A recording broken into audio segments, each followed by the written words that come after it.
Mr. President, I had an opportunity yesterday to visit our friend John McCain.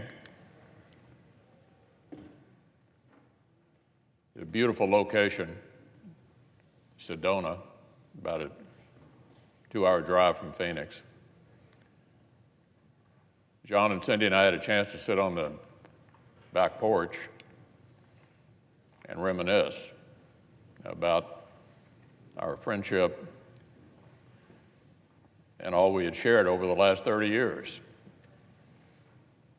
We had some laughs,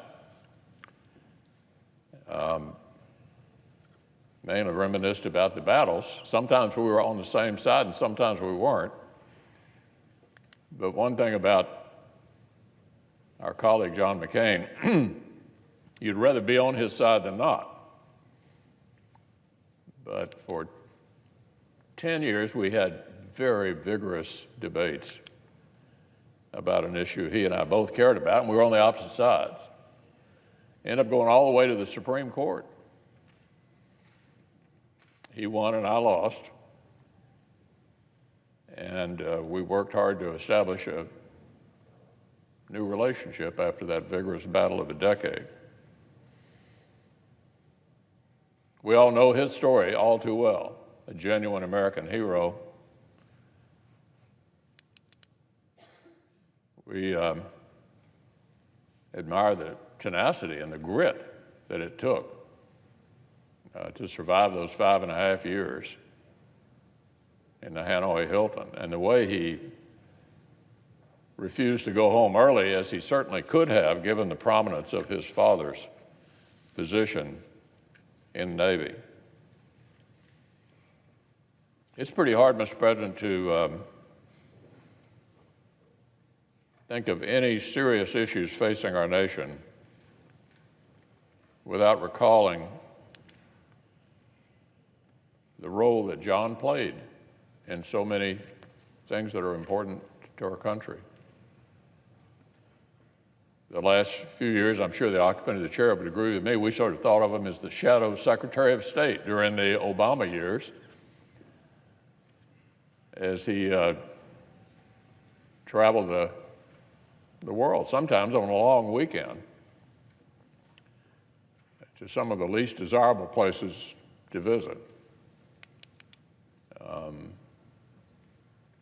I avoided those trips, but for those who took them, it was a little bit like the Bataan Death March. And junkets they weren't, but an important, foreign policy and defense voice for our country. And he also was passionate in working to take better care of our veterans. And no one, with the possible exception of Senator Isaacson, spent more time working on veterans issues and trying to take care of them as they richly deserve than John McCain. Well, at this point in his life, he obviously has a little time to sit and rest and reflect under the desert sky,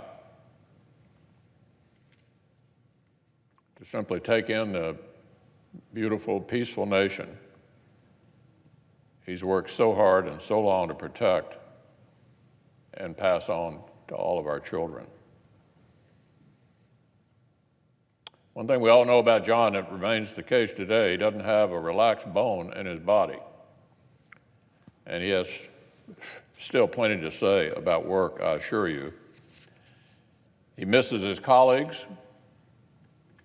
He'd rather be here. And I told him we miss him too. All the great jokes, the smart alecky comments. He was a joy to be around. So I didn't want to miss the opportunity, Mr. President,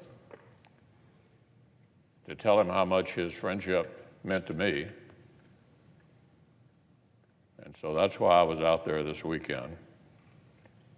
And while I was there, I said I was confident I was speaking for everybody in the Senate and conveying our deepest respects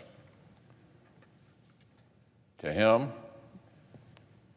for all he's done for this country during a truly extraordinary life.